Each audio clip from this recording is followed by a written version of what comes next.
আমাদের বিয়ের ১ মাস হয়েছে, এখনো শারীরিক কোনো সম্পর্ক হয়নি। হাসব্যান্ড চাচ্ছেন আমরা যখন একসাথে ঢাকায় শিফট হব তখন সন্তান নেয়ার ব্যাপারে ভাববো। যাতে এর আগে কোনো ঝামেলা না হয়। এখন আমরা দুজন আলাদা ডিস্ট্রিক্টে আছি। এই অবস্থায় আমাদের জন্য জন্ম নিয়ন্ত্রণ করা জায়েজ হবে কিনা?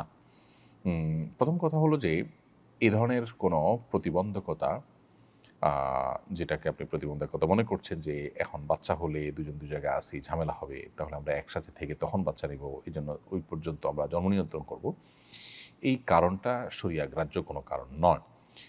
শরিয়ার দৃষ্টিকোণ থেকে জন্ম নিয়ন্ত্রণ তখনই করা যেতে পারে যখন এটা সাময়িক সময়ের জন্য হয় এবং এটার ফলে বাচ্চা কিংবা বাচ্চার বাবা বা মায়ের শারীরিক অসুবিধা তৈরি হওয়ার আশঙ্কা থাকে কিংবা লালন পালন করবার মতো কোনো পরিবেশ না থাকে।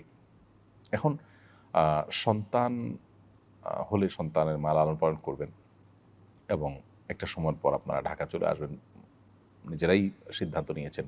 তাহলে এখন আপনারা যেখানে আছেন না কেন বা আপনি যেখানে থাকেন না কেন সেখানে সন্তান লালন পালন করাটা এমন বিষয় নয় যে এখানে অসম্ভব। হ্যাঁ? ২ টা বা ৩ টা সন্তান আছে, ছোট, ছোট। এখন আরেকটা সন্তান হলে কোনো কাজের লোক নাই, একা লালন পালন করা কঠিন হয়ে যাবে। এটা একটা বাধা হতে পারে, যুক্তি হতে পারে। কিন্তু এবারে ১ম সন্তান, আপনি নিজের সন্তান নিজে লালন পালন করতে পারবেন আলহামদুলিল্লাহ। সুস্থ স্বাভাবিক মানুষ হলে এটা আপনার জন্য অসম্ভব বা অসাধ্য নয়। বিধায় আ সন্তান এই মুহূর্তে হলে দুজনের মধ্যে ভুল বোঝাবুঝি হতে পারে। এটা একেবারেই একটা দূরবর্তী যুক্তি। এটা খোঁড়া একটা যুক্তি, এটা কোনো গ্রহণযোগ্য যুক্তি নয়।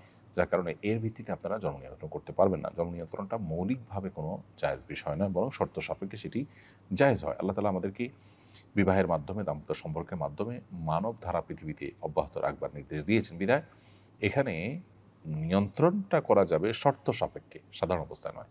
আর আপনি যে অজুহাতের কথা বলেছেন, সেই অজুহাত আসলে শরিয়া গ্রাহ্য অজুহাত নয়।